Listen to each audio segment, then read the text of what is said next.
Assalamualaikum warahmatullahi wabarakatuh. Bismillahirrahmanirrahim. Kaifa halukum jami'an? Antum boleh tengok muka surat 50, pelajaran yang keempat, unit yang pertama, iaitu Maryam radhiyallahu anha. Baik. Tengok kepada latar belakang Maryam. Maryam adalah ibu kepada Nabi Isa alaihi salam. Ayah Maryam bernama Imran dan ibunya bernama Hannah. Ibunya telah menazarkannya kepada Allah Subhanahu Wa Taala sejak mengandungkannya. Nazar kat sini bermaksud perjanjian. Contohnya, ustaz bernazar untuk berpuasa sunat selama 7 hari. Ibadah sunnah itu menjadi wajib bagi ustaz dan ustaz wajib laksanakannya. Jika tidak laksanakannya, ustaz akan berdosa kerana ustaz dah pun bernazar kepada Allah untuk berpuasa sunat selama 7 hari. Itu contoh serba sedikit berkaitan dengan nazar. Baik, tengok pada muka surat 50, ada ayat Al-Quran surah Ali Imran ayat yang ke-35. Ayat ini menceritakan isteri Imran bernazar kepada Allah Subhanahu Wa Taala anak dalam kandungannya itu sebagai seorang yang bebas daripada segala urusan dunia, bebas daripada kelalaian, kealpaan, kemaksiatan, untuk berkhidmat kepadamu semata-mata, untuk menghambakan diri kepada Allah Subhanahu Wa Taala semata-mata. Baik. Tengok pada poin yang seterusnya pada muka surat 50. Maryam diserahkan kepada ibu saudaranya, iaitu isteri kepada Nabi Zakaria setelah dilahirkan. Sentiasa menghambakan diri dan berzikir kepada Allah Subhanahu Wa Taala sejak kecil lagi. Okey. Tengok kepada peristiwa kelahiran Nabi Isa alaihi salam. Tengok pada muka surat 51, peringgan yang pertama. Jibril datang kepada Maryam. Ketika itu Maryam berada di mihrab, iaitu tempat ibadah. Jibril memberitahu bahawa Maryam akan hamil, sedangkan Maryam masa itu masih perawan dan tidak pernah disentuh oleh mana-mana lelaki dan tidak pernah berkahwin. Nabi Isa lahir tanpa seorang ayah, hanya berbinkan kepada Maryam.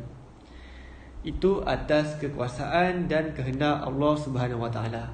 Masyarakat mencemooh dan menghina Maryam kerana menganggap Maryam melakukan maksiat sehingga mengandung. Okey, itu peristiwa kelahiran Nabi Isa. Ustaz yakin antum dah belajar tajuk Nabi Isa semasa berada di tahun 4. Okey, ini adalah ayat Al-Quran yang berkaitan dengan peristiwa tadi, surah Maryam ayat 20 hingga 21. Okey, kita lihat kepada akhlak dan kepribadian Maryam. Okey, yang pertama, Maryam sentiasa taat dan beribadah kepada Allah Subhanahu Wa Taala. Yang kedua, amanah dan kuat menyimpan rahsia. Kita sebagai manusia perlu amanah. Jika ada rahsia yang kita perlu simpan, kita wajib simpan. Tidak boleh dihebahkan kepada orang lain. Yang ketiga, sabar dan tabah menerima takdir. Contohnya sekarang, kita musim PKP ni, tidak boleh keluar ke mana-mana, kena sabar, kena tabah. Baik, yang keempat, mengambil berat tentang pendidikan anaknya. Sejak kecil lagi, Nabi Isa alaihissalam biasa membaca buku-buku, kitab-kitab para Nabi terdahulu. Oleh itu, baginda sangat petah ketika menyampaikan wahyu Allah. Baik, yang kelima, Maryam bekerja keras untuk menjaga kehidupan dengan menenun dan menuai hasil tanaman. Ada dua pekerjaan yang Maryam lakukan untuk menjaga kehidupan. Yang pertama, menenun, dan yang kedua, menuai hasil tanaman. Baik, yang terakhir ialah pengajaran. Yang pertama, kita kena menerima ketentuan Allah dengan redha. Apa sahaja ujian yang menimpa kita, kita kena sabar, redha. Mungkin ada hikmah di sebaliknya. Yang kedua, menanamkan sifat gemar membaca, kerana membaca asas kejayaan. Ustaz nak galakkan antum lebih membaca.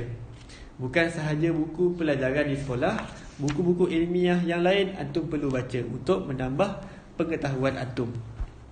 Yang ketiga, menyimpan rahsia yang telah diamanahkan adalah wajib. Jika kita ada rahsia yang perlu kita simpan, wajib kita simpan, kecuali rahsia tersebut terkandung perkara yang mungkar. Itu sahaja untuk kali ini tajuk Maryam. InsyaAllah kita akan sambung untuk tajuk yang seterusnya.